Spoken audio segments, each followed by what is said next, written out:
Magandang araw po sa inyong lahat. Facebook Live tayo ulit ngayong araw na to. Kasama natin ang ating matalik na kaibigan. Yan, swerteng-swerte tayo. Doktora Epi Colliantes. Ito si Doc Lisa, nala siya, pampakute. Doktora Epi Colliantes, nag-train kami sabay sa Manila Doctors Hospital at nag-train siya sa Philippine General Hospital ng Neurology. At nung alam ko nung bata pa si Dr. Epi, high school, college, puro valedictorian eh. So thank you for coming, Dr. Epi Colliantes, neurologist, ang expert natin sa araw na to. Epi, magandang umaga sa inyong lahat. Yes. So, marami tayong natanggap na question, Dr. Epi, tungkol sa stroke eh. Yan ang daming tanong eh, na nakita natin sa stroke. Yan ang kinakatakot natin lahat, kahit ako, kahit sino, bigla ka na lang may stroke. Ano bang gagawin natin dito? At ang dami nating mga questions sa kababayan natin, more than 500 questions. Ano ba nangyayari pag na-stroke, Dr. Epi, para malaman nila?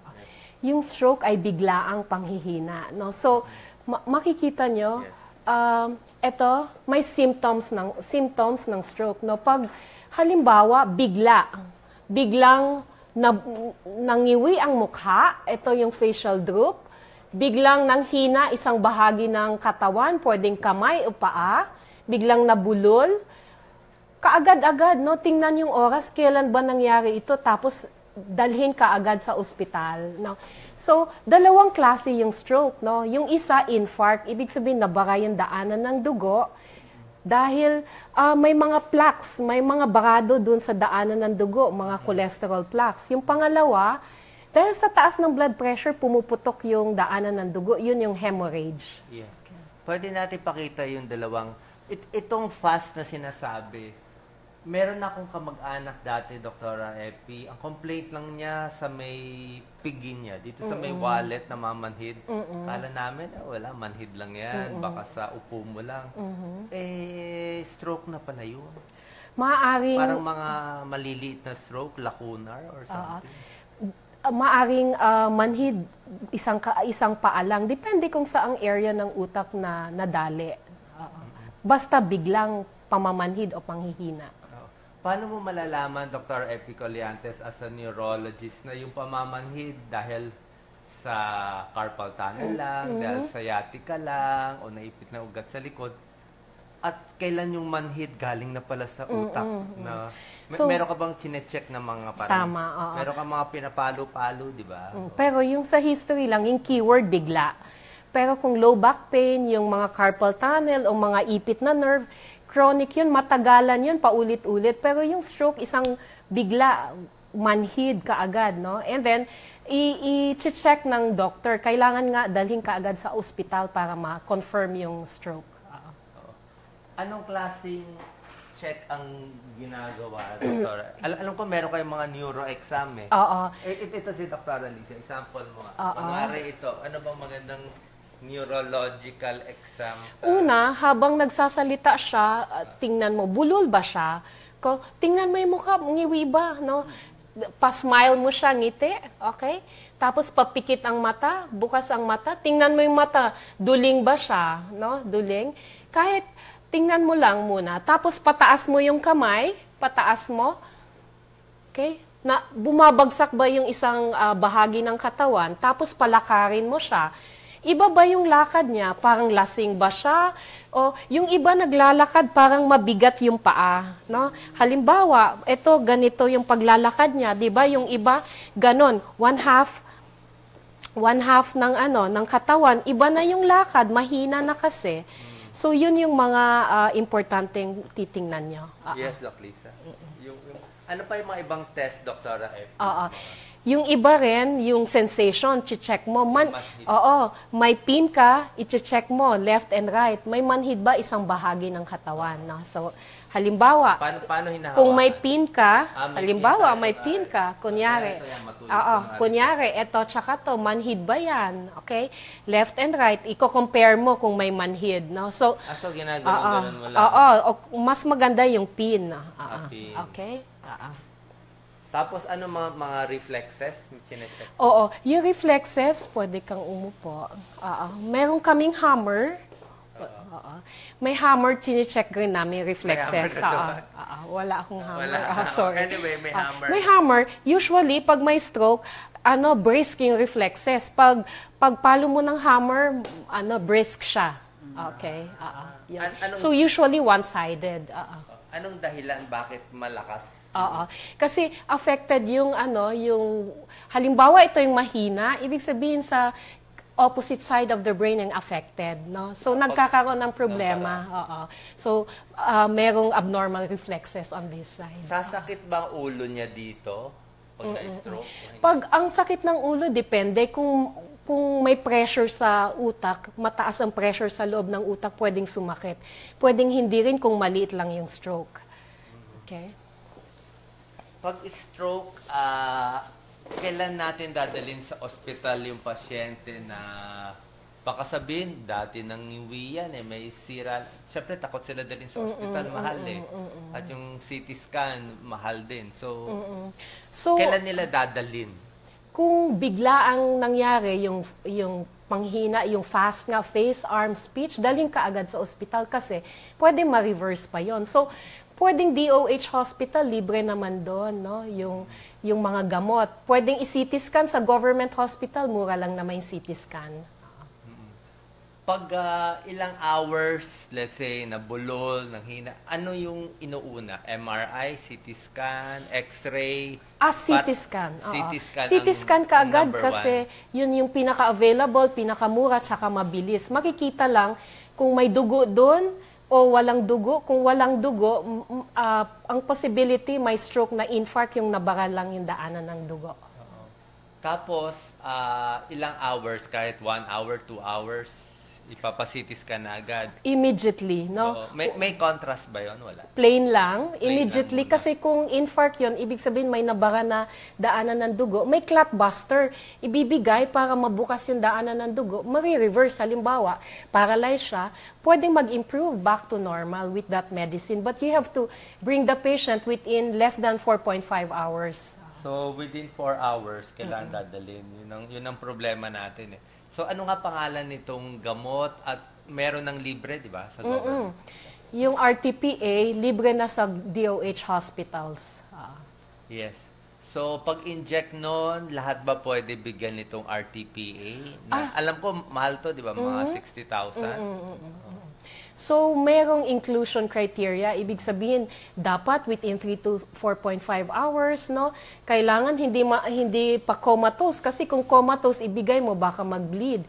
Yung age, usually, kahit 18 to 80 or beyond 80, pwede pa rin. With caution pag more than 80, no? So, dapat walang bleeding disorder, walang mga pagdudugo sa katawan. Yung high blood, hindi rin masyadong mataas. Oo, dapat yung blood pressure less than 185 bago ibigay yon. Kung mataas, bibigyan muna ng gamot para bumaba yung blood pressure. Pag sa stroke, pakita natin to, Dr. Epi. Dalawang klaseng stroke, yung barado, tsaka...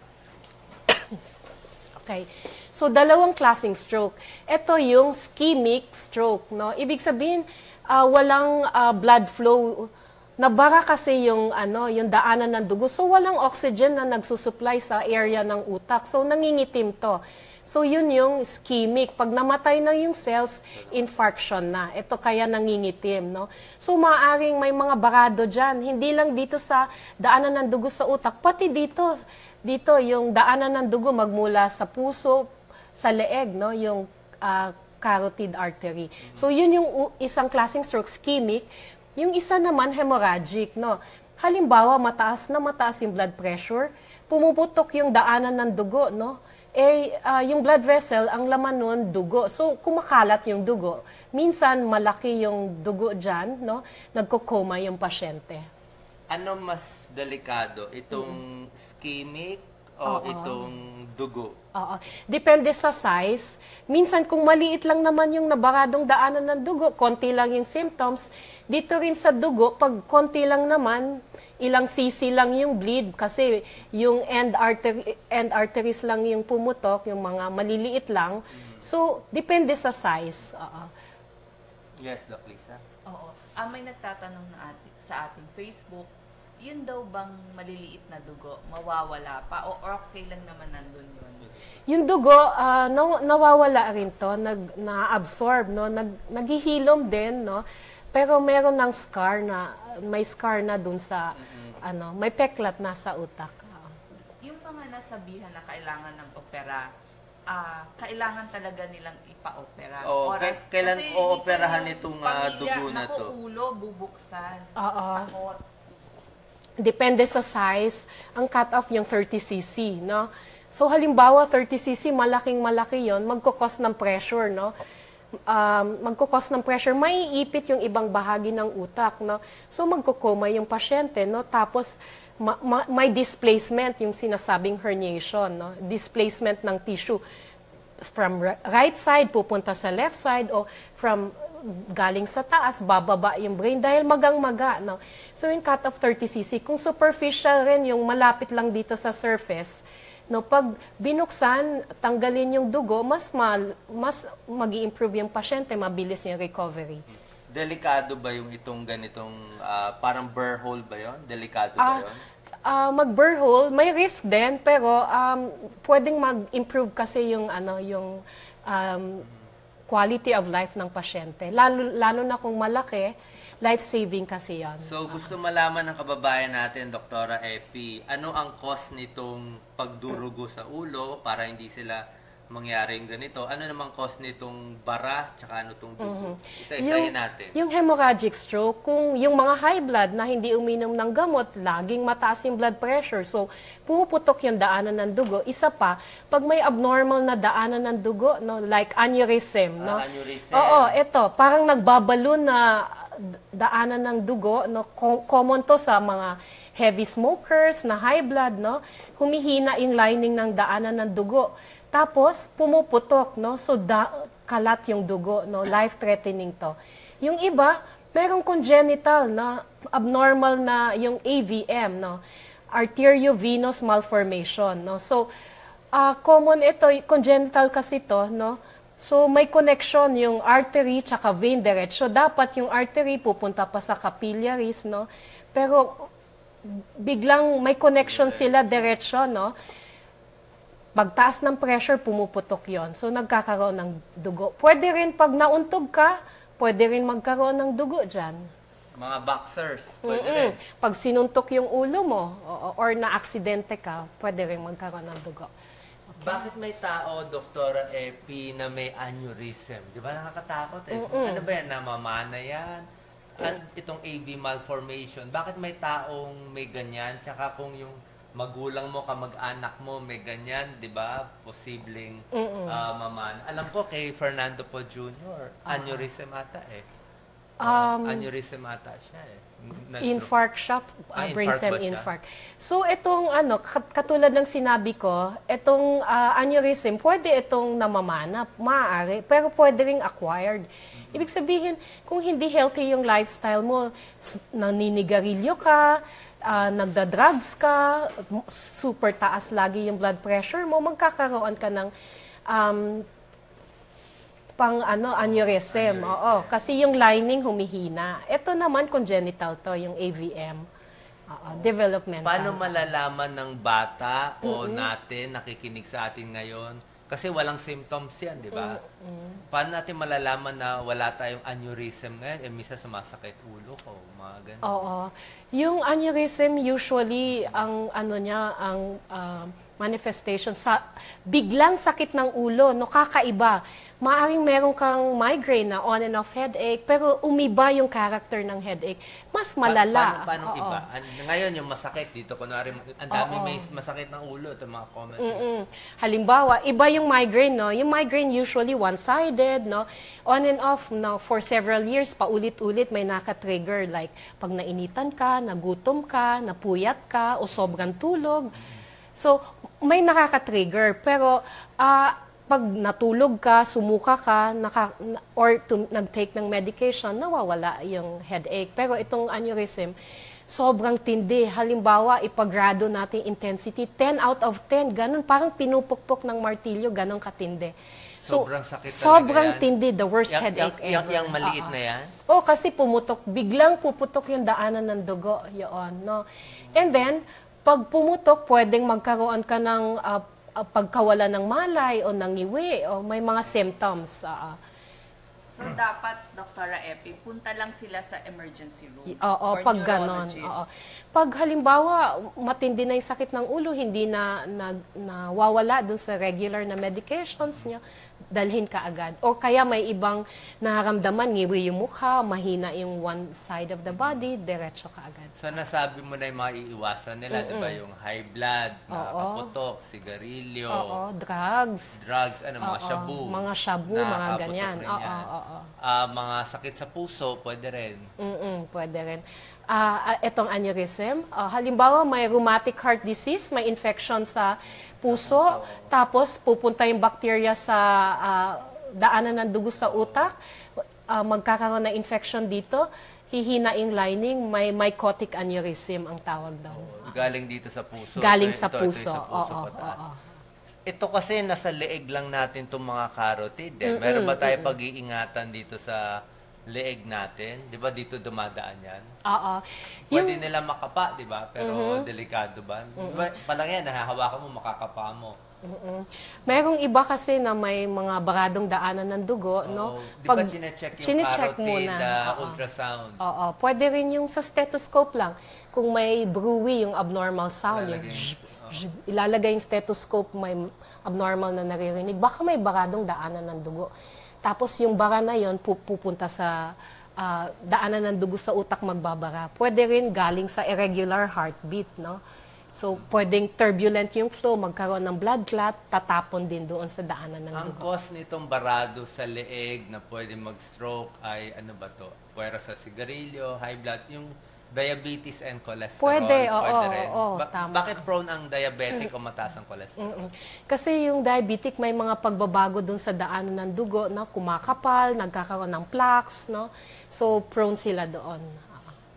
Meron bang mga instances, Dr. Epi, na pwedeng mag-trigger ng pagtapo ng bara?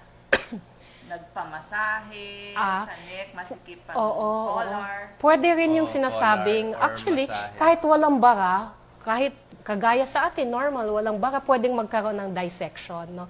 Limbawa yung Napupunit to. napupunit, kung nagpapa-shampoo ka dun sa parlor, hyperextended, Oo no? nga, marami nga yung mga maniwala ganon. eh. Sabi nila, nagpapa-shampoo. Pero merong beauty parlors syndrome eh. Paanong shampoo ang hindi pwede? Nakita ko may mga ortho sa abroad. Ayaw nila ng... Lahat ng exercise pwede. Huwag daw itataas lang yung ulo. Oo, tsaka yung sudden shifting. Di ba yun pag nagmamassage? Anong problema pag tinataas? Napupunit Napupunit yung daanan. Ito, napupunit, no? Okay, napupunit. So, merong dissection. May panibagong ano pa dyan. Parang nag-dissect siya sa daanan ng dugo. Napunit. Tapos may dugo in between dun sa lining ng daanan ng dugo. Dahil sa sobrang Stretch ng leeg. Pag nagsha-shampoo, minsan, di ba, binabagsak yung Dapat level lang yung ulo tsaka meron ka shoulder. na ba nakitang kaso sa massage or sa beauty parlor na stroke? Actually, wala pa. Pero yung sa gym na bigla silang meron yun. Sudden turning or hyperextension. Ano nangyari sa gym? So, nagji-gym siya, siguro nag-weightlift, tapos gumanon yung ulo, no? Tapos namanhid ito, no? So, chinek namin yung carotid, mayroong dissection. Napunit. Napunit. So, na-stroke siya. Na-stroke, oo. Paano gagaling yung gano'n? Gagaling naman. So, binibigyan ng heparin, yung mga ganon. So, yan alam nyo na yung mga iiwasan. Anong blood pressure ang cut-off natin para hindi tayo magputok yung mga ugat sa ulo, mga aneurysm? Oo. Ano bang blood pressure gusto ng utak? Alam ko, hindi rin pwede sobra baba. Oo. Halimbawa, kung na-stroke ka, ngayon na-stroke ka, kailangan, kung ischemic, ibig sabihin baradong daanan ng dugo, pag binaba natin yung blood pressure, lalong walang blood flow paakyat. So pag na-stroke ka, mas maganda yung medyo mataas yung blood pressure. Kino-compute yung mean arterial blood pressure, no? Alam ng doktor yan. So, kung 180, okay lang, no? Kung ischemic yon, kasi kailangan natin ng blood flow papunta sa utak, barado na nga, ibababa mo pa, so masama. Pero kung hemorrhagic, pwedeng ibaba natin kasi nga, pag mataas yung blood pressure, lalaki pa yung dugo kasi tuloy-tuloy yung agos ng dugo kasi may pumutok dyan. So, pwedeng ibaba sa 140 yung systolic blood pressure. Ngayon, palagay natin na stroke na. Sa mga diabetes high blood, meron bang special medicines, class of medicine na mas maganda para sa utak? O kahit ano okay Kahit lang? ano, okay lang. Oo, Basta pero, bumaba ang blood pressure, pati blood sugar. Okay. yes, okay lang. Oo. Tapos, palagay natin na stroke na. Anong gamot ang ibibigay? Yan ang, di ba, ang daming binibigay ng gamot, di ba? Merong mamahal. Maintenance. Kasi mga kababayan natin, siguro i-rank mo yung pinakamagandang gamot at yung iba na parang may pagka-supplement lang na kung wala silang budget. Tama, tama. Oo. Kasi minsan di nila alam. Katulad itong isang pasyente, marami siyang mga gamot sa stroke. Hindi ko maintindihan. Nuroser, Encorate, Morset, Janomet, Catapres, Okay. na stroke daw, si Pavia or Diales, na ICU yung kamag-anak niya, na comatose, ngayon gumagalaw-galaw konti, isip bata na, at ang daming gamot. Okay. Matutunaw pa ba yung bara? Yan ang, o yung dugo? Yung bara nandyan na, pati yung dead. Ang tanong niya, yung namatay na parte sa utak, babalik pa ba yan? Ito, hindi na, kasi peklat na lang yan. Kung halimbawa, dinala nyo kaagad yung pasyente sa ospital within 4.5 hours, nabigyan sana ng gamot para bumukas ito.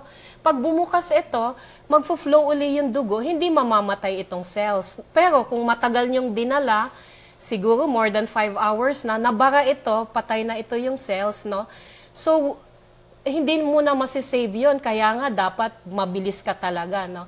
So, kung halimbawa, maitim na to, so paano nagre-recover yon? Yung areas etong around it, yung katabi na mga cells, nagre-reorganize sila, nagko-connect-connect uli sila para i-take over yung trabaho nitong nasira. So, anong mga gamot? Aspirin yung pinaka-importante pag ischemic stroke. Pag no? ganito, aspirin number Aspirin, number one. Pag ischemic stroke, depende sa klase ng stroke. No? Ischemic, ibig sabihin may baradong daanan ng dugo. Pinaka-importante, aspirin. No? Tapos, mga statins, mga simvastatin, atorvastatin, no? Para sa... Anong pinakamagandang dose ng aspirin sa stroke? Oo. Pag sa bago pa lang, within 1 week, 160 milligrams, dalawang 80 milligrams, ilo-load mo. Okay? Yung aspirin. Tapos, simvastatin. Simvastatin, oo. Yun ang pinaka-essential. Kung mataas yung blood sugar, pwede magdagdag ng gamot para sa blood sugar. Oo. Yung iba, binibigyan ng clopidogrel, tsaka mga citicoline, Okay. o Nimoto, Nimodipine. Ano Okay. tong mga ibang mamahaling gamot? Oo, itong clopidogrel, sa acute stroke, wala pa kasing pag-aaral kasi matagal ang trabaho ng clopidogrel, mga 3 araw pa bago mag-act. So, aspirin talaga. Okay, so ito namang anong tawag doon? Silostazol pwedeng alternative kung may allergy sa aspirin. So, silostazol pwede rin. Oo, pwede rin. Tapos yung citicoline. Citicoline, ito kung walang hard evidence kasi, no? Pero pwede kasi ito mabigay sa repair, hindi siya sa neuroprotection, kundi pag stable na yung pasyente, magre-repair na yung cells, pwede siya mabigay, pero hindi hard yung evidence. So, ikaw binibigay mo na rin? Kung Pwede, may pera yung pasyente. kung may pera, pwedeng ibigay. Tsaka may IV pa, may ano. Oo. Pero kung walang pera, mas importante yung aspirin, Aspirin, na lang, oo. simvastatin. Tama, oo. Marami ako nakikita, binibigyan clopidogrel, tinatanggal yung aspirin. Mas importante yung aspirin kasi yung mabilis. Yung iba kasi takot sa ulcer, ganun. Pwedeng bigyan na lang ng mga omeprazole, yung ganun, together sa aspirin. Okay. So, yun lang talaga pinakagamot Oo, natin yun. dyan. Oo. Dito sa ischemic. Pero kung hemorrhagic yung pag stroke, iba naman, klaseng stroke, may dugo. Ang gamot lang ay ipababa yung blood pressure, no? Down to 140. Ngayon, sa lahat ng klaseng stroke, pwedeng magkaroon ng depression, no? Siyempre, yun ang mga problema natin. Depression, tsaka rehab. Yan ang tanong ng kababayan natin, si Yan Kumi Lopez. Kailan daw ba babalik at gagaling yung stroke? Kasi inis na yung kamag-anak niya, talagang depressed na, dati nakakatrabaho, ngayon naiingit na siya sa mga naglalakad. So, Rehab importante, and depression. bigyan natin ng antidepressant. Kaya yung pasyente nyo, binigyan siya ng antidepressant, mga escitalopram, kasi mag-i-improve yung outcome ng pasyente kung naka-antidepressant. Pangalawa, importante yung rehab. Pag stable na yung pasyente, pwede nang i-rehab kaagad. So, ang tanong, how many months, no? Within 6 months yung maximal time of recovery. But beyond 6 months may recovery pero hindi na mas mabilis. So 6 months yung timeline. So, kailangan tsatsagaan talaga ng kamag-anak Oo, na oo. dalahin. Kasi yung iba, sabi, ay, hindi pa kaya, wag muna nating i-therapy. Mali po yun. Pero, Parang 6 months, Dr. Epi. So, kailangan maghahabol tayo within 6 months. hindi naman. Doon yung Mabilis. i-focus, concentrate within the first 6 months kasi mas mabilis yung pag-synaptic connection, yung repair ng cells. Pero beyond 6 months, nagre-repair din pero hindi na masyadong madami, no? Pero kung wala kayong pera pang parehab, anong gagawin nyo? Halimbawa, itong mahina, one side of the body, ang trick para mabilis yung recovery, igagalaw nyo, no? Kung sa umpisa hindi gumagalaw, yung kabilang kamay ang magtataas, no? Over and over, yon itataas. Ngayon, kung nakakagalaw na siya, halimbawa, nakakahawak na ng kutsara, kahit mahina, pipilitin siyang gumalaw, paulit-ulit, kasi repeated movement would cause repair of the cells. Ngayon, kung nag-aantay ka lang sa rehab, once a week, twice a week, mabagal yung recovery. So, yung mga bantay at taga-alaga Oo, sa bahay. sila mismo. Oo, Sila na mismo. rin ang mag-aral gumawa ng Tama. ginagawa sa rehab center. Yes, pakita natin dito, Dr. Epi, tayo. Meron tayong magandang board dito. Yan. So, ito yung sa stroke, di ba? So, ang sinasabi mong ang ganda nito mga nerves. Ma-explain mo ba ano ba itong mga nerves ng katawan natin? So, ito yung brain natin, di ba? Tapos, ang brain konektado sa spinal cord, no? Sa spinal cord, lumalabas yung right and left na nerve. Yun. Okay? So, halimbawa, one side ng body, ito, affected, like left. Ang left, for example, ang problema sa brain kasi na-stroke sa left side. Ang magiging paralyzed yung right side. Kasi meron dyan pathway, no? Yung motor pathway, no? Na ang takbo papunta sa kabila, yung corticospinal tract, cortex to spinal, okay? Kaya pag na-damage to, itong connection sa kabilang bahagi, affected, kaya paralyzed siya. Tapos yung sinasabing mong mga cellular na nagdidikit-dikit Ito, pag nasira yung cells, may mga connection siya, no? Mga synapses. Pag nasira, halimbawa itong katabing area ang sira, yung katabi nagko-connect uli, no? Para ma-take over yung function ng nasirang cells. Sila nagte-take over. Tsaka yung mga kababayan natin, Dr. Epi, hindi nila pa alam yung function ng utak eh. Like para saan yung para sa kamay, sa panggalaw, pakiramdam. Ano nga yung parts of the brain concept? So, ito, makikita mo yung premotor area. Kung na-damage, itong motor area, kung na-damage, paralyze yung pasyente. No? Kasi depende yung stroke, iba-iba yung manifestation. Depende kung saang nadali yung utak. Halimbawa, ito kung ang motor na bahagi ng utak ang apektado, paralyzed sa opposite side. Kung sensation, itong area na ito, no, yung sensation, demanhid siya. No? Kung halimbawa itong area affected, no, nahirapan siya mag-intindi tsaka pag nagsalita. Tapos kung itong visual area ang affected, pwedeng hindi makakita one side of the body. So, kung halimbawa dito sa frontal area ang affected, mas apektado yung paa kasi may homunculus, no. Kung ito yung apektado, mas apektado yung mukha tsaka paa. Okay? Dito. Okay. Pag cerebellar, mas wala silang Ito naman, balance. ang trabaho ng cerebellum yung balanse, no. So, kung madali to, wala siyang balanse pero nakakasalita siya, malakas siya, ito lang ang problema. Babalik pa yon. Ito, it will take some time for recovery. Oo. Pero hindi back to normal. Kung ito naman madali, yung brainstem. Oo, natin to. Ayaw natin to kasi area ng consciousness to. Kahit maliit lang na stroke dito or dugo, pwedeng ma-knock out yung pasyente, comatose siya. Kasi ito yung area of consciousness. So, last question, bakit may tao na dadali dito sa harap, sa likod, sa balance, at yung pinakamalas, yung dito sa brainstem, talagang tulog eh. So, ano yan, tsambahan na? Hindi, depende sa daanan ng dugo. Parang kuryente yan, kanya-kanyang supply. Kung nadali yung blood supply dito sa likod, ito yung madadali. Kung nadali yung blood supply dito sa yung anterior cerebral artery, mahina yung paa. Ito naman dito, malaking bahagi. Yung main side ng middle cerebral artery, malaki yung paralysis. Okay. Ang another topic na tinatanong nila, Dr. Epi, yung sakit ng ulo, si Beth Cordova, masakit na ulo niya, bandang kaliwa, parang kumikirot-kirot. Yung isa naman daw, may migraine siya, pag umaatake, nagsusuka siya, parang mabibiyak daw ulo niya. So sa lahat ng may headache, paano natin malalaman na tension headache lang, migraine ba? O mamaya, stroke o brain tumor. No? Yung migraine, makikita mo usually one-sided. No? So, yung iba may aura. Minsan parang may blurring muna. No? Pag migraine, parang lumalabo yung mata. Lumalabo. One-sided, may naka-trigger. No? Usually pagkain, puyat, pagod. No? Or hormonal changes pag malapit yung regla. Pag nagsuka, natulog, pwedeng makabawas yung sakit ng ulo. Yung tension headache, parang may headband dito.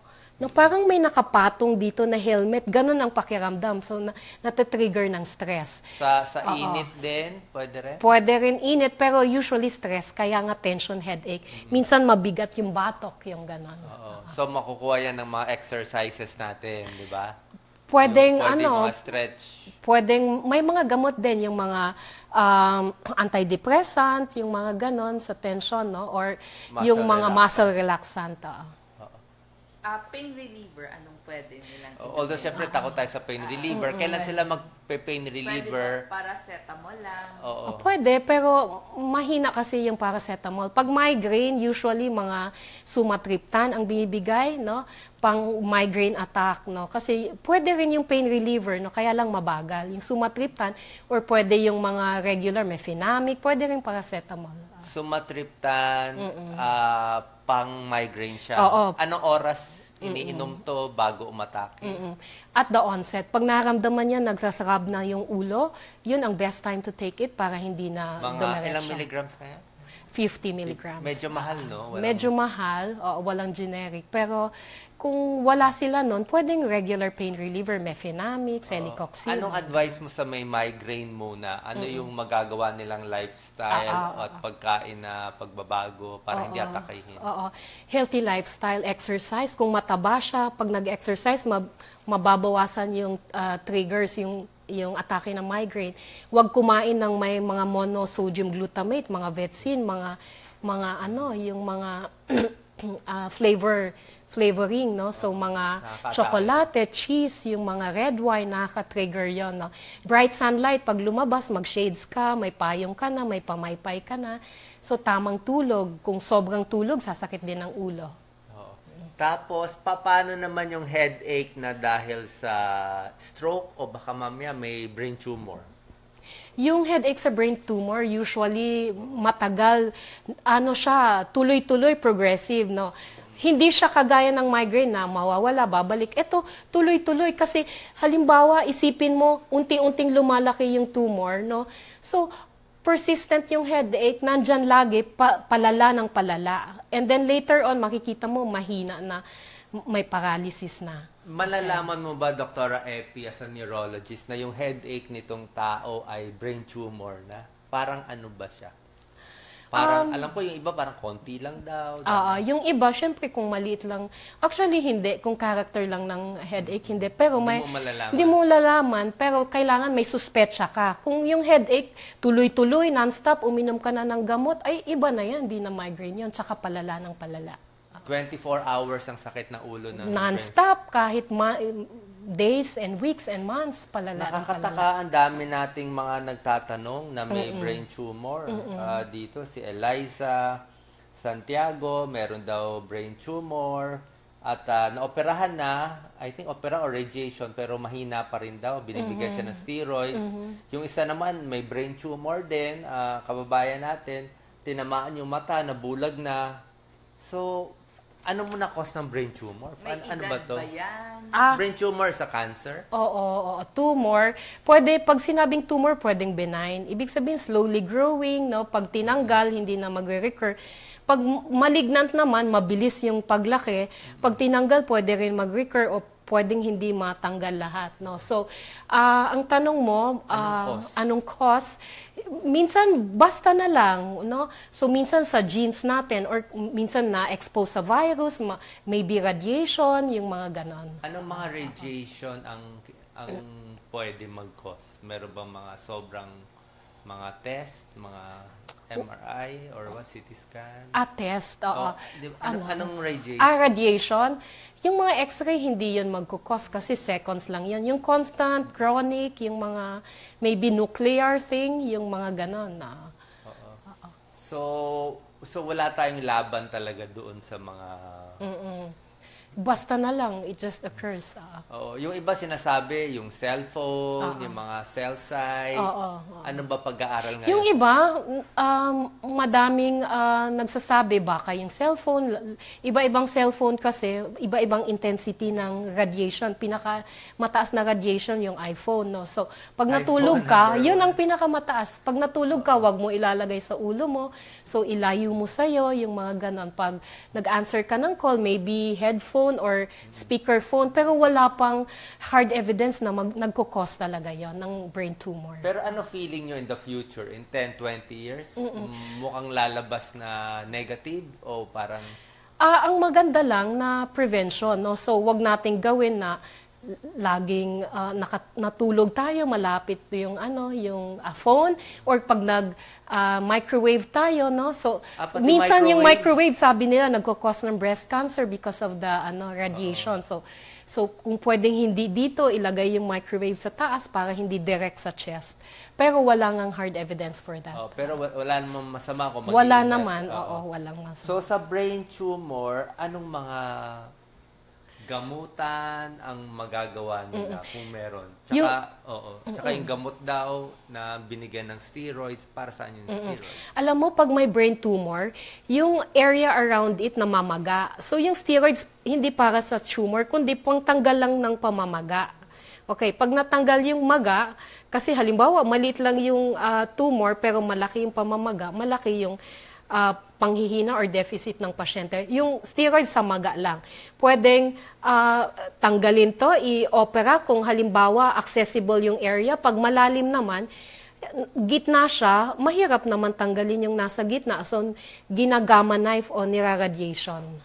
Nire-radiation to. Okay. Doc Lisa? Yes.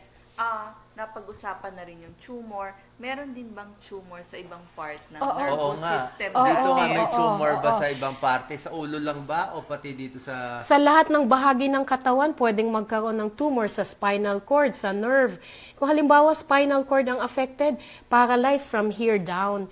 Kung nerve, may sobrang tindi ng manhid, no? Shooting pains down to one side of the body. Kung halimbawa itong nerve ang affected, may tumor na lumalaki, mahina to, tsaka grabe yung sakit. Marami ring cases nito.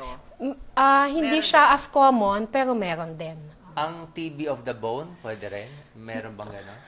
Okay, halimbawa, yung TB ng bone, infectious yon, no? So, magkakaroon ng nana dito, no? Yung nana pupunta dito sa spinal cord, mag-iipit sa spinal cord.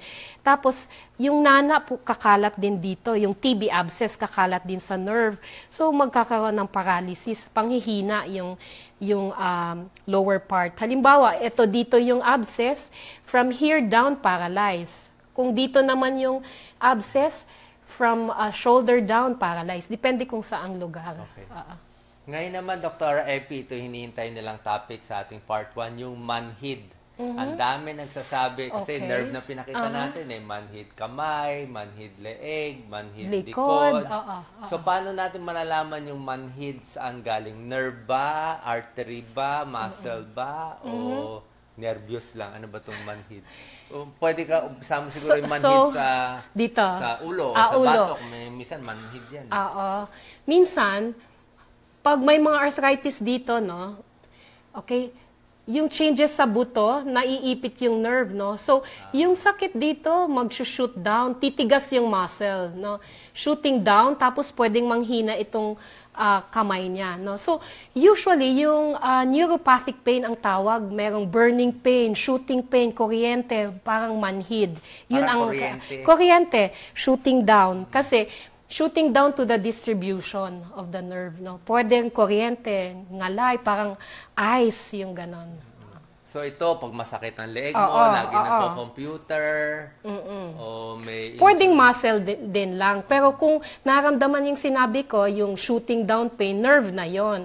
Pwede rin dito sa likod, no? Marami rin dito Oo, sa likod. kasi halimbawa may mga problema sa disc, yung likod, no?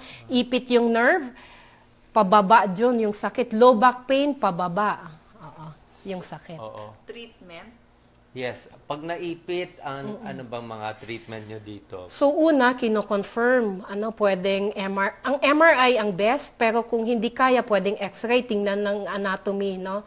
Kung ipit yung nerve. Ang Pwedeng treatment, X-ray lang dito? pwedeng X-ray, pwede, pero ang confirmatory, yung MRI talaga.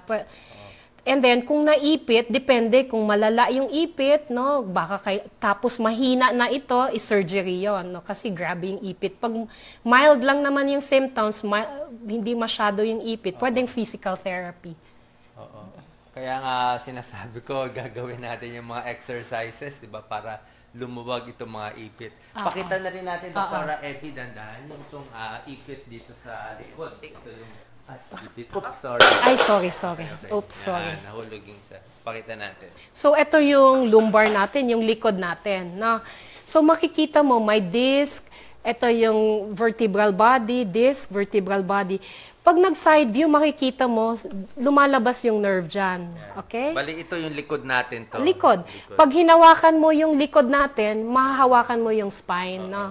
Ito sa harap, hindi mo mahawakan kasi may tiyan tayo, no? Kung halimbawa, itong disc na ito, malambot kasi to, no?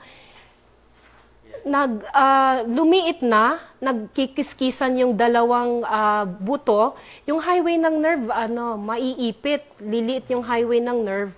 So, sasakit, magkakaroon ng sakit sa likod, pababa sa paa. Okay? So, anong gamot natin para dito sa mga manhid? May gamot ba? Oo. Na binibigay? Oo. Meron, para sa neuropathic pain, pwede yung mga gabapentin, yung pregabalin, no? So, pwedeng, kung hindi malala yung ipit, no? Pwedeng physical therapy. Pero pag malala na, grabe na yung ipit, no? Mahina na yung paa, manhid na, grabing sakit, o operahan na to. Okay? Anong operation to? Laminectomy? Laminectomy.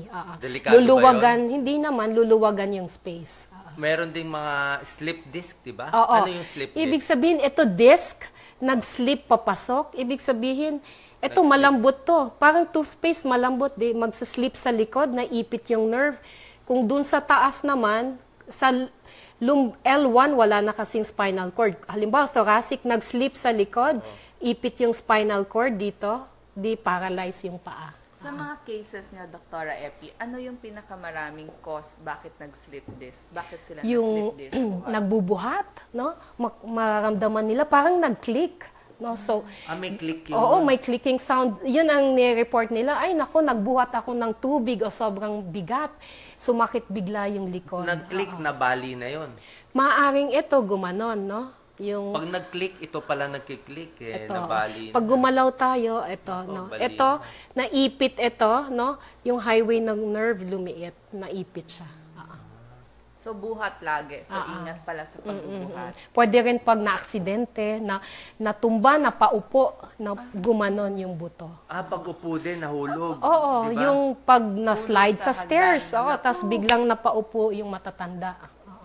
So talagang prevention talaga, ingat. Tapos meron bang exercise para lumakas yung mga likod or Exercises meron din, no? May mga ituturo yon ng rehab. Oo. Tapos last na lang sa manhid, yung mga may diabetes na mamanhid din, yung kamay, paa. O anong bang May gamutan? pwede bang treatment para mapabagal yung pagkamanhid? Pag diabetic, di ba? Laging gano'n eh. Kamay, paa. Oo. So, hindi lang kamay paa, kahit yung likod nila may mga shooting pains, pati ulo, no? Dahil nasira yung nerve sa taas ng blood sugar. So, importante, pababain lang yung blood sugar. Tapos, bigyan ng mga gamot, gabapentin, pregabalin. May tulong ba tong gabapentin, pregabalin? Pag gaano katagal binibigay? Yung iba, minsan matagalan, minsan years and years. Kasi nandun pa rin yung manhid, no? Pag nawala ng manhid, pwedeng ihinto na yung gamot. Medyo mahal lang kasi yun eh. May generic naman yan. Meron na ngayon. Generic, Okay. Meron ba tayong final tips dito sa stroke, exercise, smoking, gano'n talaga ang mga tips natin, di ba? Oo. Okay. Sige. So, Doc Lisa, i-close ko lang. Yes. Bali, ito yung part 1 natin. Hopefully, may time pa si Epi, mga 30 minutes sa part 2. Pag-usapan natin tulog, seizure, at iba pa. Babalik po kami in 3 minutes.